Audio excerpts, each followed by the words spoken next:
सामान चोरी कर चोरों ने बिजली कंपनी को 70 करोड़ रुपए की चपत पहुंचा दी। गुड़ के मोहनिया पहाड़ में टावर गिरने के बाद विभागीय अमला उसकी मरम्मत में लगा हुआ है।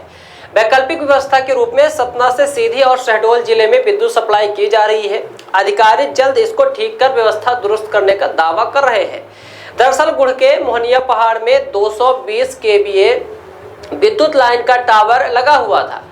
उसकी गत दिनों चोरों ने प्लेट निकाल दी थी। 2 दिन पूर्व तूफान आया जिसमें बिजली का टावर हल्का होने की वजह से और धराशायी हो गया। इसके बाद सिंगरौली, सीधी और शहडोल की बिजली आपूर्ति बाधित हो गई। इस घटना के बाद बिजली कंपनी का पूरा अमला लाइन को दुरुस्त करने में लगा हुआ है। संदीप गायकवाड़, मुख्य अभियंता, Madhya Pradesh power transmission company Jabalpur सहित मेंटेनेंस विभाग की पूरी टीम टावर को फिर से खड़ा करने का प्रयास कर रही है।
बालाघाट में पेड़ पे लिए थे। बालाघाट के लाइन में पेड़ पे लिया था। इन्हीं लोग इलेक्शन में किए रहता है स्विंग ना हो। और दूरी बनी रहे इलेक्शन में। समझ गया, उसमें लोड भी नहीं समझ गया क्या? ये ऐसा तो आपने कई बार किया है। नहीं, आप जो कह रहे हो वो मैं आप समझ गया क्या कहना चाह रहे हैं। ये लोग वाकई में किए सर। अच्छा, करने हम ही लोग जाते थे। अरे हम लोग तो करीब 27-28 तारीख तक हो जाएगी। हम लोग पूरी टीम लगी हुई है 4-5 गैंग के द्वारा। बहुत बड़ा अफसोस है कि ये जो घटना है ये चोरी की वजह से हुआ है।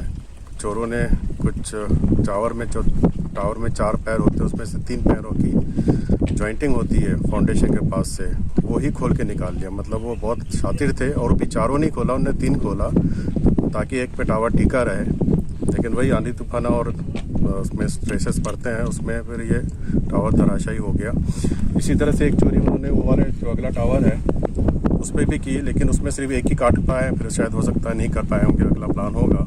इस बीच टावर गिर गया, वहाँ कुछ नहीं किया, वहाँ भी हमने मरम्मत कार्य किया है। हम लोग सब पूरी टीम इसी जगह में लगी थी, तो हमको लगा कि चोरों का बड़ा उत्पात है यहाँ पर इस एरिया में, क्योंकि 2 साल हो गए इस लाइन को बने हुए। और ये लाइन जो है विद्युत व्यवस्था के लिए इतनी इम्पोर्टेंट है रीवा और सीधी के लिए, क्योंकि जो आपका सोलर पावर हाउस है 750 मेगावाट का, उससे पूरी बिजली जो है इन्हीं 4 फीडरों के द्वारा, 2 फीडर रीवा जाते हैं, 2 फीडर सीधी जाते हैं। वो हमारे लिए बहुत इम्पोर्टेंट है। रीवा और सीधी के जो विद्युत उपभोक्ता है उनके लिए बहुत इम्पोर्टेंट है। और वो पूरा इस टावर के धराशायी होने से, चोरों के द्वारा की गए चोरी की वजह से ये इस तरह से घटना घटी है। और सर, ये नुकसान का बता रहे, शायद 46 करोड़ का नुकसान हुआ इससे। करीब 70 करोड़ के आसपास का मान लें। मतलब विद्युत व्यवस्था और ये सब चीज़ को मिला के जो व्यवधान हुआ, 10 दिनों का विद्युत हमको नहीं मिल पा रही है। वो विद्युत को जो विद्युत की जो सिस्टम है यहाँ पर बनाए रखने के लिए, रीवा और सीधी के लिए, फिर दूसरी जो व्यवस्था है दूसरी तरफ से सप्लाई लेके उसको व्यवस्था को बनाए रखिएगी। अदरवाइज तो ये हो सकता तो पूरा डार्क हो जाता 8-10 दिन के लिए ये एरिया। तो पुलिस प्रशासन से यही आग्रह है कि इस तरह की जो चोरी की घटनाएं हैं, जो इतने बड़े दुखद, हमारे लिए तो दुखद ही घटना होती है, में कन्वर्ट हो गई है, तो मैं उनसे आग्रह करता हूं कि इस एरिया में जो चोरियां वगैरह हो रही है उसका रोकथाम के लिए जो भी समुचित प्रयास होना चाहिए प्रशासन की तरफ से वो हो। और ये 2 चोरी की घटना के अलावा तीसरी चोरी एक और की है कि इसी लाइन के एक सेक्शन का एक जो स्पान बोलते हैं 2 टावर के बीच की जो है उसका कंडक्टर भी काट के ले गए इन लोग। हम लोग का पूरा ध्यान यहाँ था, फिर मैंने बोला चेक करो, चेक करवाया तो पता चला कि एक स्पान भी उन्होंने काट लिया है।